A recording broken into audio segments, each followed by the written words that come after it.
So question for the day is, a nurse is doing assessment on a child with diagnosis of acute stage of Kawasaki disease. Which clinical manifestation would the nurse notice at this stage? Firstly, Kawasaki disease है क्या? Kawasaki disease को हम बोलते हैं mucocutaneous lymph node syndrome. और ये क्या है? एक सिस्टमिक इन्फ्लामेटरी डिजीज है, मतलब कि एक ऐसी डिजीज है जो कि पूरे सिस्टम में इन्फ्लामेशन कर सकती है। अब इसका कॉज जो है एग्जैक्टली वो अननोन है, but it can be associated with infection, जो किससे हुआ हो इन्फेक्शन, या फिर किसी बैक्टीरिया वायरस से कोई इन्फेक्शन हुआ हो, या फिर किसी टॉक्सिन्स के थ्रू कोई इन्फेक्शन हुआ हो। तो बात करें अब हम असेसमेंट फाइंडिंग्स की। असेसमेंट फाइंडिंग्स 3 स्टेजेस में होती है, एक्यूट, सब acute and the convulsant stage.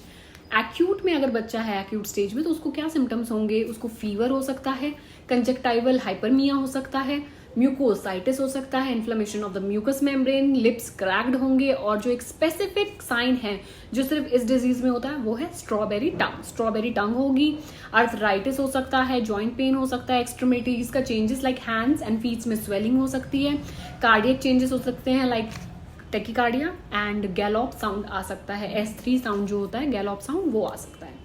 बात करें सब एक्यूट में, अगर सब एक्यूट स्टेज में है तो क्या सिम्टम्स आएंगे? फीवर इसमें नहीं होता है, फीवर रिजॉल्व हो जाता है, desquamation of the skin, cardiac involvement और थ्रोम्बोसाइटोसिस हो सकता है। थ्रोम्बोसाइटोसिस मतलब टू मैनी प्लेटलेट्स प्रोड्यूस होती हैं हमारी बॉडी के अंदर। Last stage is convulsant stage. इसमें बच्चा बिल्कुल नॉर्मल लगेगा, बट उसकी लैब वैल्यूज एबनॉर्मल होंगी। तो डिस्कस करें हम इंटरवेंशंस के बारे में। इंटरवेंशंस में क्या है? पहले तो उसका टेम्परेचर हमें डेली मेंटेन करना है, इनटेक आउटपुट मेंटेन करना है, उसका वेट डेली करना है, और क्या करना है? हमें पेशेंट को passive range of motion exercises करवानी है, आईज असेस करनी है कंजक्टिवाइटिस के लिए, और एक्सट्रीमिटीज़ को असेस करना है रेडनेस या फिर स्वेलिंग के लिए। और पेशेंट को एडमिनिस्टर करते हैं हम एसिटाइल सैलिसिलिक एसिड यानी कि एस्पिरिन, वो भी मॉडरेट टू हाई डोजेस में, क्योंकि एस्पिरिन का antipyretic as well as anti platelet effect भी होता है।